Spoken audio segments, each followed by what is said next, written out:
I'm Angel Guice, and I'm tired. I'm tired. Another day in the skin that rarely gets cared for and loved. I'm tired. I'm the one who gets looked at as a criminal, so what are you afraid of? I'm tired of pretending to be strong when really I'm just not okay. I'm tired. What's the point of trying? Hell, they just gonna kill me anyway. I'm tired of providing for my family, but still all we do is lack. I'm tired. I'm human too, but when is the world gonna see that? Last year was an emotional roller coaster, and to be honest, I just want to see us win. I'm fed up with us getting mistreated and disrespected, all because the color of our skin.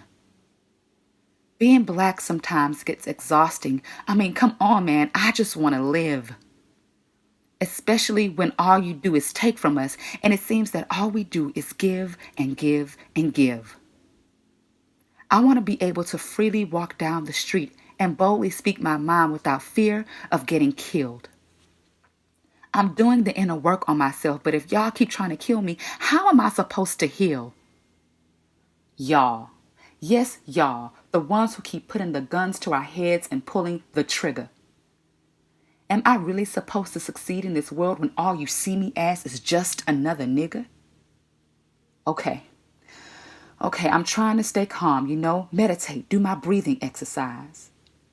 But it's hard for me to stay calm when I'm really just trying to stay alive. Thinking back to what my ancestors did and how they tried to handle situations with peace. But if y'all continue to try and kill us off, then guess what? We can take all this to the streets. Woosah, Angel, breathe. I know every white person ain't bad, and I'm really trying to believe that and turn over a new leaf. But seeing the killings of George Floyd and countless other black men and women, it's hard to turn the other cheek.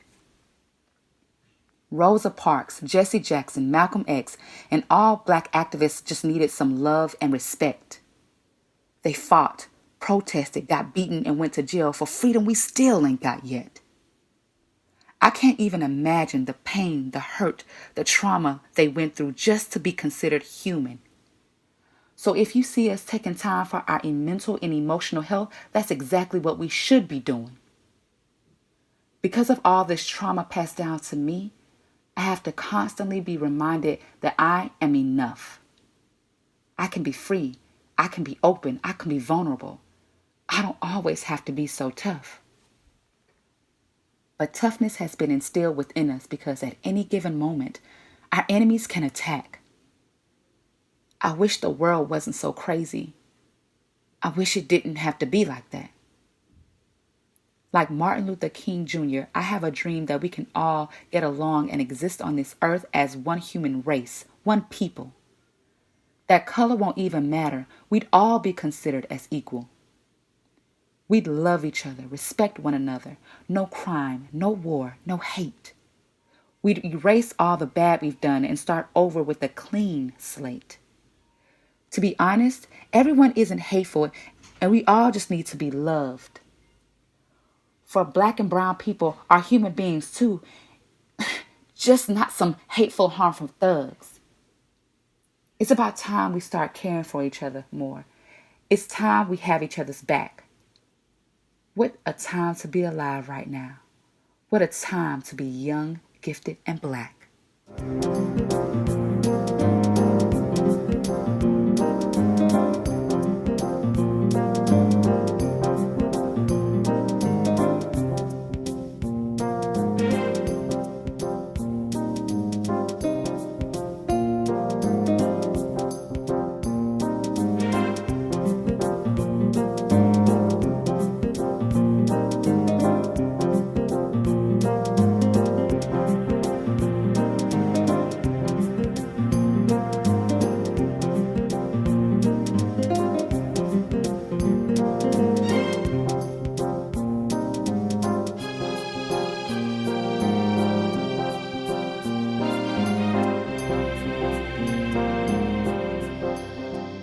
I would like to share with you who I am. My name is Levy Lee Simon. and I am originally from Harlem, USA. My name is Jim Goins, and I am a member of Theater West. I had friends of mine that tell me that I wear Harlem on my chest like a badge. I went to school in Riverside, California. I grew up in Riverside, California. I'm very proud of where I'm from, the old Harlem, not the new Harlem, right? My name is Andrew Lloyd Preston. I'm Karen Denise, daughter of Rose Ella of Apalachicola, Florida, and John Conley of Hickory Grove, South Carolina. My parents were from South Carolina, Bishopville and Elliott, South Carolina, two towns so small you blink, you miss them. Now, where is Apalachicola? Well, it's just a little ways from Weehawken. My mom was a home nurse, and my mom was also a maid. And my father was known for being the school bus driver at the tender age of 12 or 13. I don't think he had a license. My dad had one job as what my dad was, a flight engineer. He was a flight engineer in the United States Air Force. He had to fight just to take the test to get into the Air Force, because at that time it wasn't an easy thing for a man to even be able to test, a black man I should say, to get into the Air Force. But he persevered, and he became an officer in the Air Force. He met his bride at the tender age of 18. She was in Pensacola, Florida. I never quite knew why my mom and my dad... What was my mom doing hanging out the Air Force Base at the age of 18? I was taught by my mother to be me, to not seek praise from the world, recognition, or validity. My mom was like a tiger mom. So I remember she came home one day and she asked me, "Hey, you want to learn how to play the piano?" And I'm 5. I mean, no. She goes, "Yeah, great. You start next week on Wednesday." In all that I do, speak up and have a voice. The expectations for us is if we were going to compete in society and be a contributing member to society, we had to bring the noise. For we give praise to God. That's why we rejoice. My parents didn't speak about Jesus a lot or, make us read the Bible or make us pray a bunch. But 10 a.m. every Sunday, we were going to Mass. It was one of those things as a child you did not challenge. In your endeavors, always do your best. We were to be dressed properly, to stay awake. Win or lose, rich or poor, do right, and you will be blessed. I did appreciate the efficiency of Mass. Being a little kid, wanting to go watch football, we were in and out in 60 minutes. I grew up in the church. In fact, my mom was a deaconess and my dad was a deacon. Communion was a highlight because there was a snack involved. It was absolutely imperative that in our household and even within, and I'll say this, and I hope you understand what I'm saying, even within our tribe of folks, of black folks, growing up and even at the church and in other places, we were instilled with having to work. We couldn't do 100%. In fact, Mom and Dad used to say, look, 100% is not going to be good enough. Honor, love, kiss those who are dear. For when they leave, you will wish they were still here. Every year, my folks used to go back south. During the summers of my youth, my father would pack up his 68 Chevy, black Chevy with the white arrows on the side and the wings in the back. And we would go back and visit, our folks. My cousins, my aunts, uncles. And my mother would make all his fried chicken and his sandwiches and fruit and everything and a big jug of grape Kool-Aid, right? And we'd be on our way down south. I learned that my mom and dad would take their vacations and had done so from 67 to 69 so that they could be part of and involved with the civil rights movement. My mother and her siblings have told a story of my grandfather, James Charles, or JC as they called him. And the story of one night in Apalachicola where he sat on the porch all night long. My grandfather, my mother's father, Walter Bradley, would run out of that house dressed in his overalls, and he picked me up, he twirled me around, and from that moment on, it was just me and him. Well, there was a young man, an African-American man in the town, who had reportedly done something towards a white woman that the other white people deemed inappropriate. Come on, Junior, we're going to the store.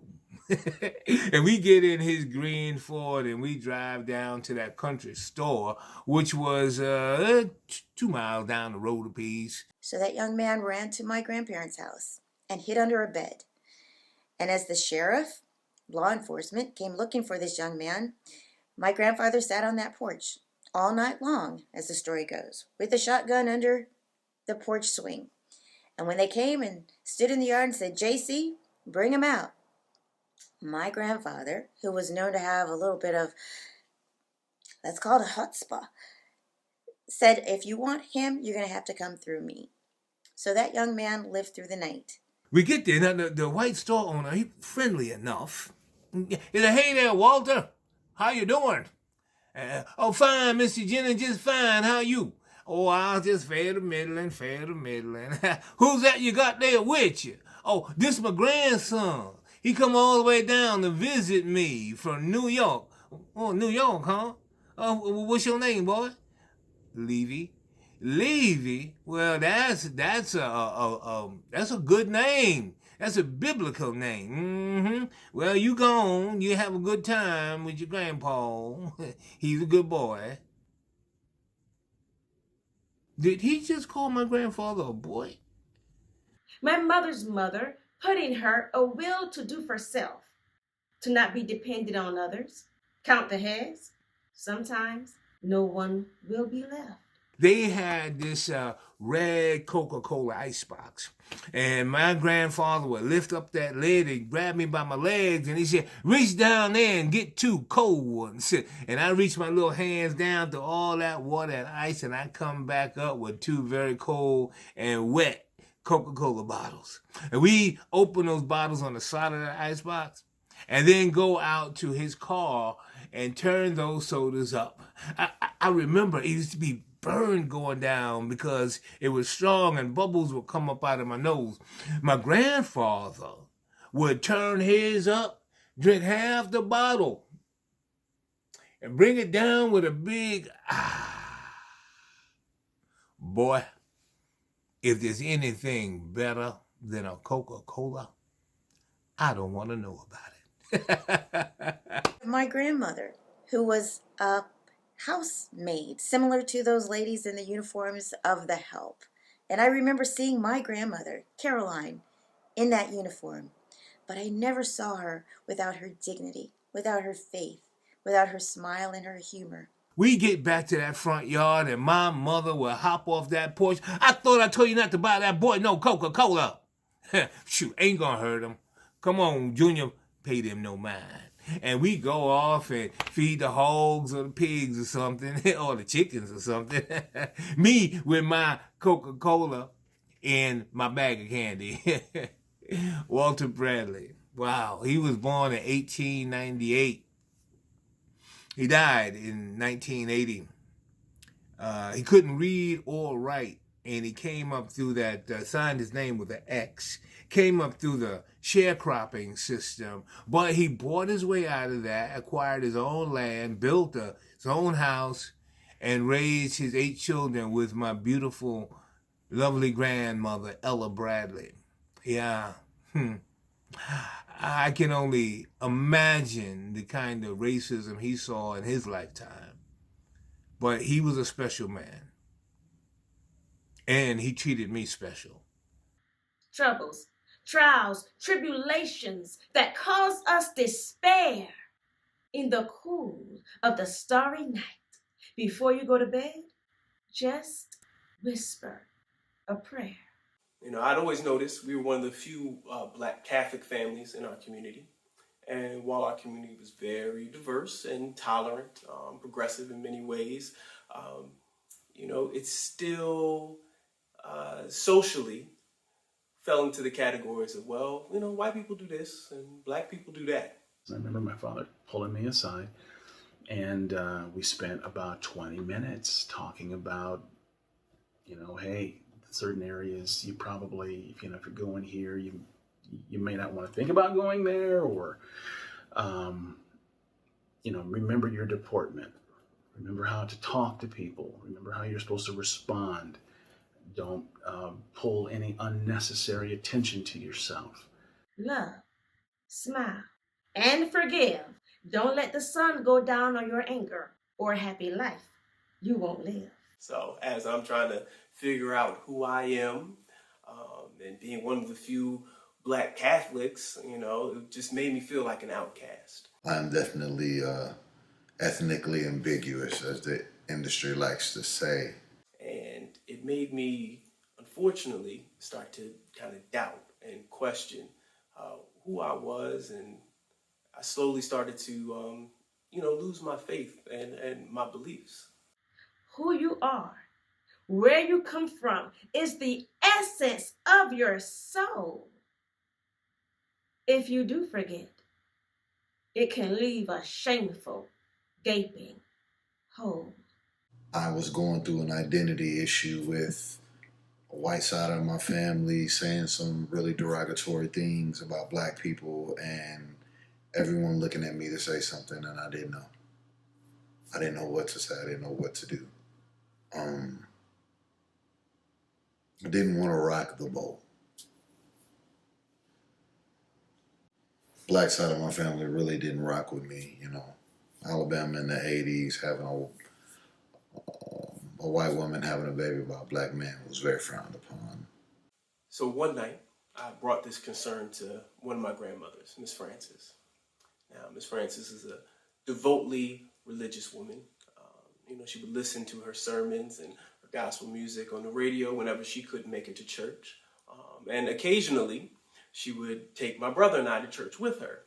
And we would go to this Baptist service, and it was worlds away, miles away from our Catholic Mass. I mean, the vibrancy, the energy, the theatricality, the passion. Sometime some years ago, around 2004, 2005, I got my first time on stage in February. I auditioned for a show called Jitney by August Wilson. And I confided in her that I don't think religion is for me. I don't really believe. It's not in my heart the same way that I see that it's in other people's hearts. That show, man, blessed me. It probably still will bless me for the rest of my life. She told me not to worry first. And she told me she had been listening to her pastor on the radio one day, and the message of his sermon was that religion grows on you like a tree. So the seeds are planted in you when you're young, but it'll take a whole lifetime to grow and nurture inside you. So don't rush to be somebody else or to feel a certain way. The lessons will come in this time. It was the first time I had to fight for something I believed in, something I felt was mine. It was the first time I had to fight to prove myself, not just to other people, but to myself. It was a real big identity push. It was the first time I ever felt like something was mine, and I was like, I put my foot down and said, you can tell me no, but I'm gonna do it anyway. Everyone won't like you. That's perfectly okay. You're not bad. They're not bad. Live life, because tomorrow will be another day. The greatest storyteller I ever knew was my mother, Clara B. Simon. And she would tell me stories about the Jim Crow South, growing up in the Jim Crow South when I was a little boy. I used to love to hear her stories. Jim Crow, segregation. My parents told us the stories of how, yes, they saw the blacks only, whites only signs and no colored allowed. They had to go to the movies and sit up in the balcony. I'm going to tell you this story the way she told it to me, in her voice and the way she would say it. My mother told stories about how, hey, the view was better up in the balcony. And sometimes they'd even throw popcorn down at the people down in the main floor. Moot Simon was the best dressed man in all of Lee County, South Carolina. Moot Wore Stetson hats, tailor-made suits, and wingtip shoes. Yes, yes, yes. He bought a new car every 2 years religiously. Owned acres and acres of his own land going back to the 1920s and 30s, and that was unheard of for a black man in those days. Yeah, he employed half the black population of Lee County, working on his tobacco fields and cotton fields. When I think about my ancestors being snatched into slavery, being shackled in filthy and inhumane slave ships for months, going across the seas, the rocky seas, with illness and loneliness and fear and darkness, and living through slavery, literally working from sunup to sundown, not knowing at any moment if your own child is going to be snatched away from you at the whim of a slave owner. And the funeral home. Well, the funeral home been in the family since far back as I can remember, since I was a little girl. Square deal funeral home. We never go out of business. Even in injustice, in despair, there is a God, and he is about our business. And he was a deacon in the Mount Zion Baptist Church. Well, the church folk used to laugh at that one because everybody knew where Moot got his enormous wealth from. That was from bootlegging. That's right. Your granddaddy was a bootlegger back in the 1920s and 30s during the Depression and Prohibition.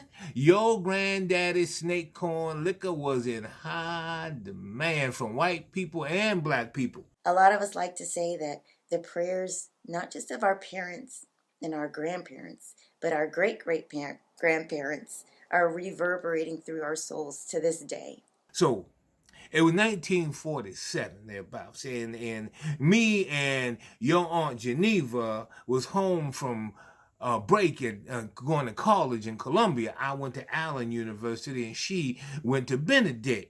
We was the first in the family to graduate from college, right? So we decided to go downtown to the Five and Dime and get some soda floats. So we went down to get the soda ice cream floats at the Five and Dime. We walked in, and then we had to buy them, and we walked out because we couldn't sit at the counter. Well, outside was a group of white men. I didn't think anything of it because I had seen them before. And as we walked into the car, one of them said, look at them nigger gals.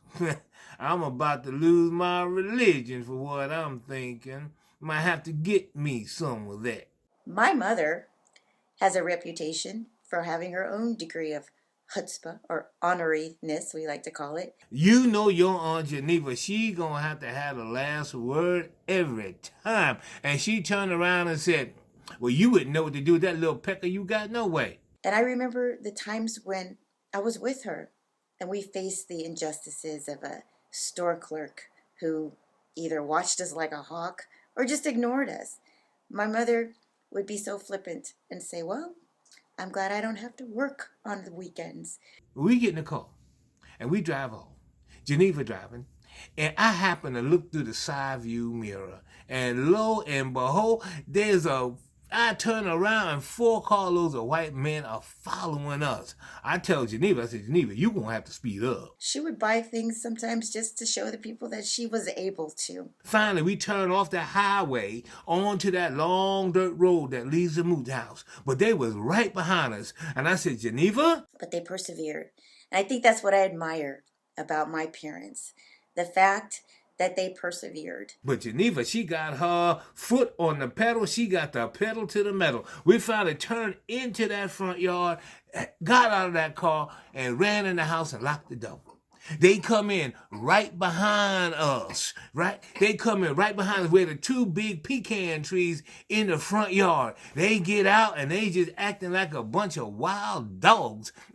You know you don't talk to no white man like that. When I think about those roots, it does make me stronger. Now, we looking through the blinds, and lo and behold, we see the black Studebaker turn onto that dirt road. And it's calmly coming down the dirt road, kicking up dust, not speeding or anything. Those white men, they stop, they just looking.